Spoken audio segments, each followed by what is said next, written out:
Good Thursday morning. I'm Anna Palmer, CEO and a founder of Punchbowl News. Thank you so much for joining me for this pop-up virtual conversation with Transportation Secretary Pete Buttigieg, where we're going to be talking news of the day and all things infrastructure. Afterward, I'll be joined by Rhett Buttle, founder of Public-Private Strategies, and San Diego Mayor Todd Gloria. A big thank you to the Build Up Local Initiative and Public-Private Strategies for making this conversation possible. And just a quick reminder, you can find Punchbowl News on all social media platforms at Punchbowl News, and you can sign up for our free morning newsletter at punchbowl.news. And with that, I'd like to welcome Secretary Pete Buttigieg to the virtual stage. Welcome, Secretary. Thanks. Good being with you. All right. Well, we are going to start off this conversation, as we always do, with a few news of the day questions. No shortage of things happening here in Washington. Let's just start on the big topic that we've been focusing on at Punchbowl News for the past several weeks. President Joe Biden and Speaker Kevin McCarthy met yesterday and discussed one of the most pressing issues of this Congress, the debt limit. I'd love to get your perspective. Do you think the president is going to have to cut a deal with McCarthy in order to get a debt limit boost? Is a deal even possible? I'll tell you what I do know and what I don't know. What we do know is that the U.S. cannot default on the debt. And this shouldn't be a political football. This should be a very basic thing that when Congress and the president sign spending commitments into law, as they have over the years, that the U.S. is going to make good on that. And yet this almost formality has been turned into a way to create a new round of issues that we just don't need as a country or as an economy. What I don't know is precisely what the Republican members of the House are insisting on cutting. But if they say, if they mean it when they say they want to cut everything that's non-defense discretionary spending, I just want to point out that, in my view, this is very much the wrong time to be cutting, for example, the growth of the workforce of the FAA. I think this is the wrong time to have a hiring freeze or furloughs for air traffic controllers or any of the other things that would happen in the transportation sector alone from the kinds of cuts that they say that they are insisting on. Again, they won't produce this on paper, so we don't really know exactly what it adds up to. But if you do the napkin math on what they say they want, very tough to see how that's consistent with what the American people have expected of us in terms of delivering government services. So past that, I think this will get worked out above my pay grade. I just hope it'll get worked out very quickly so that we can get on with delivering, which is our focus every day here at the DOT. You mentioned the FAA and workforce. I do want to talk about air travel. Southwest system recently had a meltdown. Thousands of flights in Texas were canceled this week due to winter storms. The FAA also had to ground planes after the complete failure of one of its safety systems. And obviously, there's been a ton of complaints by consumers having baggage lost. What are you doing to hold airlines accountable? And what can you actually do? Well, we can do a lot, and we have really raised the bar, especially last year, toughening up the ability of the department to hold airlines accountable, something that paid off in the case of our response to the Southwest debacle. So you remember early summer, as demand came roaring back to air travel, we saw tons of delays. That was when we summoned the CEOs of the airlines, looked at what else we could be doing on top of what we had already done, and used tools to get the airlines to commit in writing to a higher level of customer service that we could then go back and enforce with our authorities as a department. Until we did that, 0 out of the top 10 airlines were actually committed to things like covering hotels or meals or ground transportation or alternate booking when you got stuck with a cancellation that was their fault. By getting those commitments over the summer, it gave us something that we could use in the winter. And we're using it right now, especially in following up on all of the complaints about what happened to Southwest passengers. There's more work to be done. One area that I'm especially interested in right now is this phenomenon of having to pay extra in order to sit with your kids when you're flying. That's wrong, shouldn't happen. We stated over the summer that the airline should make clear that they're committed to not doing it. Looking for them to follow through on that and preparing a rule so that whether they do it or not voluntarily, we make sure the parents just don't have to deal with that. I always believed that, but I believe a lot more now that I've had the experience of flying with toddlers. Talk about this. I mean, part of the theory in the airline community is that Southwest, for years, didn't keep investing in particularly its computer systems, making sure that they were up to date, that they were kind of moving forward with technology. Is that something you also have a concern about? Well, one thing that we saw in the case of that epic winter storm is that most of the airlines recovered relatively quickly, but Southwest did not. So it tells you that there's something about their business, something about their model that was different from the rest of the aviation sector. And it appears that a big part of it is this system that many who work there will tell you has needed to be upgraded since the 90s, that they so far haven't. And it left flight attendants literally waiting on hold for hours just to tell the airline where they were. Now, believe me, I know how complicated aviation-related IT systems can be. We're in the middle of a bunch of upgrades at the FAA, including the system that we had a problem with earlier this month. But it really stands out that in the case of Southwest, every other airline managed to recover. They actually got worse when the weather got better because it spiraled out of control. All right, I want to ask you one other quick question, then we're going to get to infrastructure. But White House Chief of Staff Ron Klain is leaving this week. There was also talks of a lot of several other high-profile administration officials exiting in the coming months. How long, if you can give us a little preview, do you see yourself as Transportation Secretary?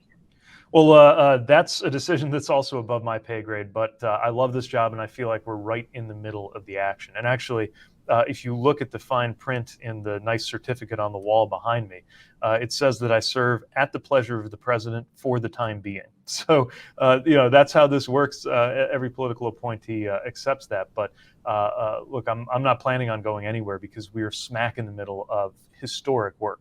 We spent the first year of this administration really just getting that bill passed, making the case to get the infrastructure funding.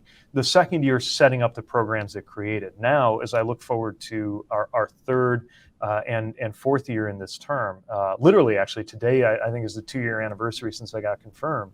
I'm really thinking about the energy and the excitement of taking that programming, taking that funding, and putting it out on the street. And that's what we've been doing. I mean, just this week alone, we announced 9 projects out of the Mega Projects Fund and hundreds of places that are getting safety grants. Those are just 2 major programs out of about 40 that were created or expanded in this law. So, this is a job that I think is the best job in the federal government. It's been very challenging dealing with a lot of issues, especially COVID-related issues that have hit everything from container shipping to airline cancellations.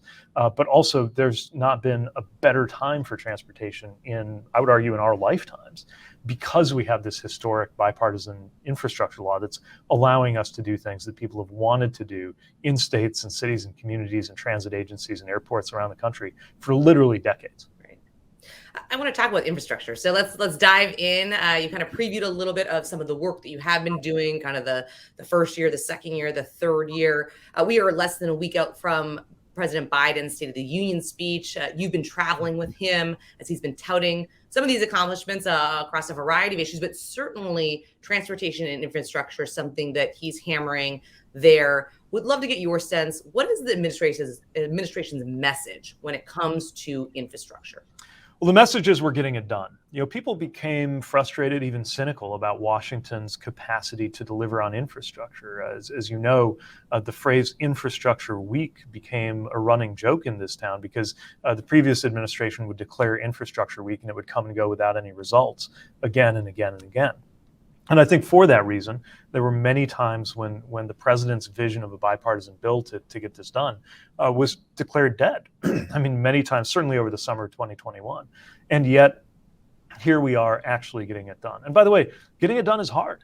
We got the funding, we got the bill and the policy framework. But, we're going out there as supply chains are still recovering from COVID, as you have upward pressure on costs because of inflation, with a vision that's going to test the productive capacity of this country. And that's true whether it's the Hudson Tunnel that I was with the president at on Tuesday. This is a tunnel that 200,000 passengers a day move through on trains. It's been operating since 1910, and it was already aging when Superstorm Sandy caused a lot more damage because of the salt water that swamped it. We're finally doing something about that. But that's going to be one of the biggest public works projects in the United States. It's estimated at $16 billion. And whether we're talking about that or whether we're talking about a small town that put in a safety grant and for a few $100,000, they want to be able to reset their crosswalks and change the way that a few high crash intersections work, but they've never worked with a federal grant before. Whether we're talking about the massive projects or what seem like small projects, but they mean the world to the community that's doing them. We got to be every step of the way making sure they actually get done.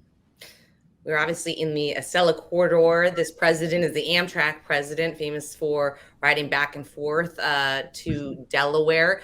When can we expect the U.S. passenger rail system to be on par with a country such as Japan, or is that just never going to be in the cards?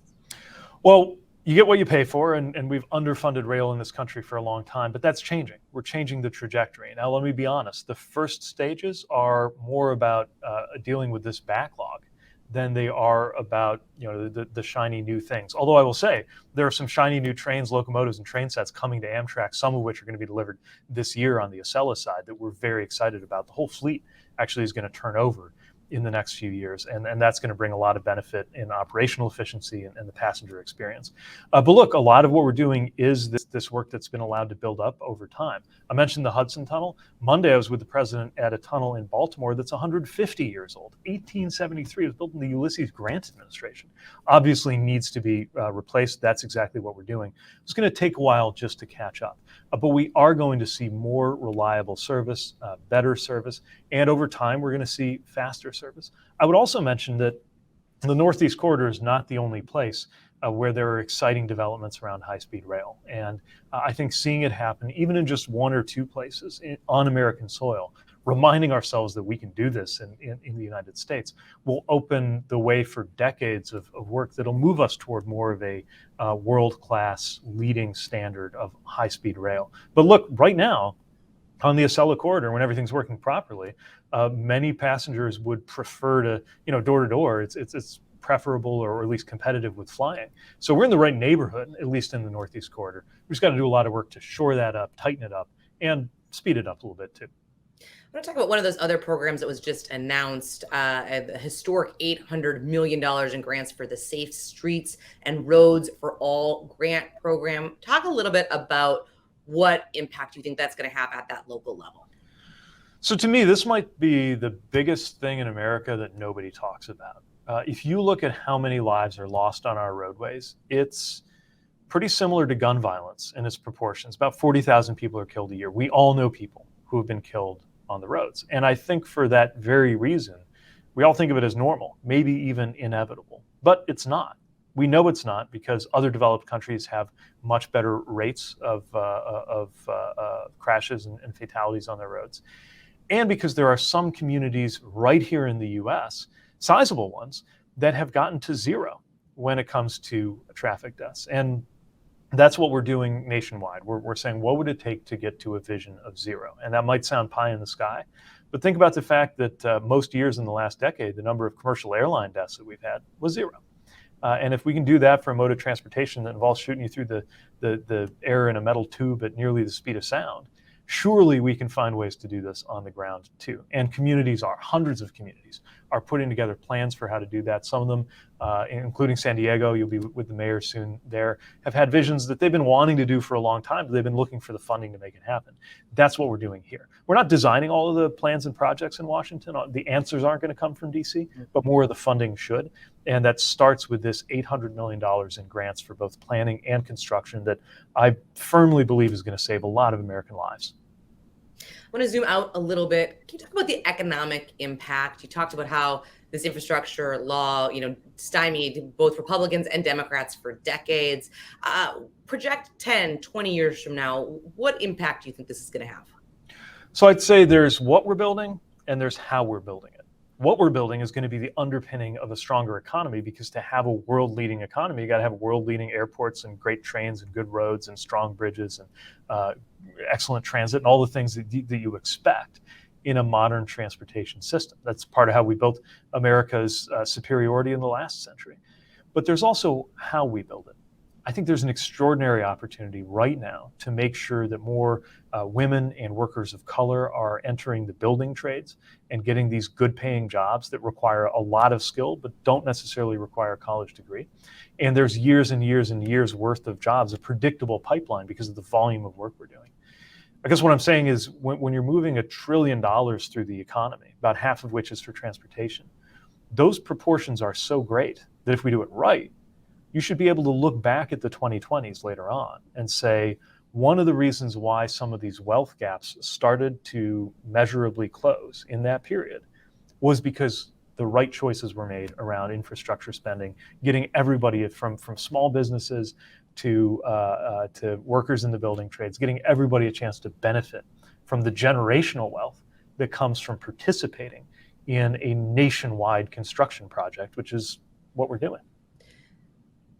I want to ask about this focus of this Congress when you're talking about doling out sums of money at that kind of those amounts, and then to so many different areas. Certainly, House Republicans have said they plan to pressure test and investigate how the Biden administration is funding things on a variety of projects. How concerned are you that Republicans are going to be looking under the roof of what the transportation department is doing when it comes to allocating this kinds of money and making what safeguards do you have so that there isn't the Solyndra of the Biden administration? Yeah, I think that if it's good faith oversight, it can be healthy. Look, we're funding thousands and thousands of projects. I'm sure that some proportion of those projects are going to run into issues, and a healthy amount of oversight makes sure that these dollars are being well spent and accountably spent, and we're definitely prepared for that.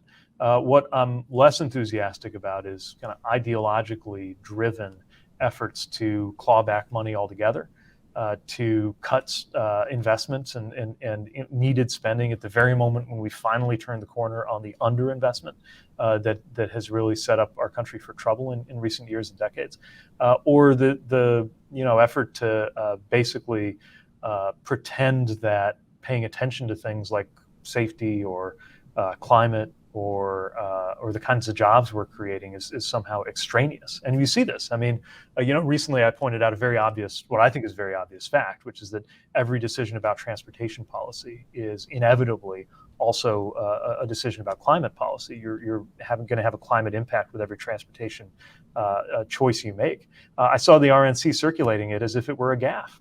Mm-hmm.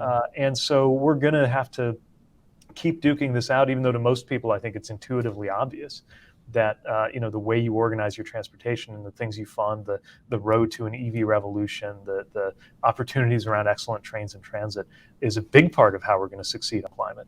For some people, it's still controversial to admit that climate change is real, and unfortunately, I think we will be dealing with that a little bit with the House Republicans. But I have the benefit of being in one of the comparatively bipartisan areas left in domestic policy.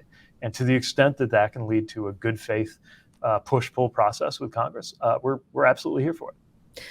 I want to ask, just in terms of that, as you project forward and you think about 2024, we'll see what happens if Democrats remain in charge at the White House or not. But is there anything that you can do now or that you're trying to make sure so that if Republicans do take charge, there isn't some kind of massive pullback in this spending or kind of rethinking of the policy that this law put into place? Well, one thing we're trying to do is not just have this infrastructure law be a special project, but work it into the way that we do business as an agency and make sure that this level of investment and this level of ambition around what we expect from our transportation policy isn't just something that one administration or one secretary brings into the building, but really is how we do things going forward. I think another thing that we need to do is just tell our story. Because last night we had I was in the East Room as there was this wonderful send-off for Ron Klain, the departing chief of staff, and a welcome for Jeff Zients, our new chief of staff. And hearing Ron just tick off the accomplishments of this administration, just hearing it said in a couple of sentences, reminded me of the absolutely extraordinary work that has been done. I think a big part of our job is to just make sure that Americans see and hear the fruits of the work that we're doing. And I think that too can be a bipartisan win, especially when you see how many of some of the same House Republicans who voted against this bill can't hug it close enough when the time comes to celebrate good investments happening in their district, because everybody knows when you leave aside the ideology, fixing a bridge, improving an airport, making a road better. These are all things that Americans, no matter what party they belong to, is going to make their lives better. One last question for you. Unfortunately, we're almost out of time here. You mentioned at the top that you serve at the pleasure of the president, obviously, as all cabinet appointees do. There is a lot of focus already swirling on 2024, who should run on the Democratic side. Are you going to run for president again? And do you have any interest in that Senate seat in Michigan? I don't have any plans to do any job besides the one I've got. It's taking 110% of my attention and energy, and it's again, for my dime, the best job in the federal government, even if it's pretty demanding some days. It's a privilege to be doing the work, and that's what I'm going to be doing. All right. Well, I had to try one more time. Thank you so much, Secretary. Appreciate your time this morning. We'll let you leave for the rest of your day. And now I'd love to welcome Rhett Buttle, founder of Public-Private Strategies, and San Diego Mayor Todd Gloria to the virtual stage. Gentlemen, thanks so much for joining me. Hey, good morning. Good morning. All right, Rhett, I'm going to start with you here. I want to just kind of take a 30,000-foot view. We heard a lot of things from Secretary Buttigieg in terms of the infrastructure bill, the historic nature of it, the amount of money that is going to be kind of now being put into different projects. But zoom out even further, and he kind of mentioned this right at the end, which is it's not just the infrastructure law, but can you talk about the impact of CHIPS, the American Rescue Plan, and the Inflation Reduction Act from your perspective? Yeah, I mean, I think it's really important. We do most of our work with the private sector and business leaders and thinking about how this affects private sector investment as well as small business owners across the country. And when you think about sort of the economic agenda, quite frankly, that the Biden administration has been able to get passed, it's not just the bipartisan infrastructure law, it's also the CHIPS and Sciences Act, which was also very bipartisan and is really going to allow America to be more competitive with other countries, in particular places like China, and really allow investment here at home and create the sort of jobs as well that we heard the secretary talk about on the infrastructure law, but also the American Rescue Plan, which was passed early on. The administration continues to implement. That's provided a lot of important funding for working families as they've gotten back on their feet from COVID. And finally, the Inflation Reduction Act, which makes historic changes, investments in climate and the ability to fight climate change. It's fascinating for folks who sort of follow the Davos crowd. One of the big interesting things that we heard from a lot of European and other leaders at Davos was people are really impressed with America and the investment that was made through the IRA, and that it's allowed America to be really competitive on the climate change front and really allows us to put our foot forward. And so these investments really, if you're thinking about it from a private sector perspective or how to sort of think about it, you have to think about it more holistically, because it's really a package set of investments is really going to make America more competitive going forward. Mayor Gloria, I want to turn to you. California will receive the most money from the infrastructure law. We kind of heard the meta argument from Rhett here, but would love to get your sense from leading a community, obviously a big city. What impact will the infrastructure law have on your community, especially just considering the port of San Diego and trade that comes through that port? And it's hard to overstate the impact this is going to have for my city, for California, and I think our nation. When I consider where I sit, we have been successful in getting nearly $250 million out of this bill to date, with I anticipate more. And that's just for competitive grants. We're not even talking about formula funding. And what's that allowing us to do? Well, the next time you come to San Diego, it's likely you'll come in through a new Terminal 1 at our international airport. If you choose to go to Tijuana for the day, you'll cross through at a new port of entry that's received $150 million in infra grant, largest in the country. And we're continuing to work with the administration to identify other solutions to long-term challenges, whether it's our infrastructure backlog, which in my city is currently measured at about $5 billion.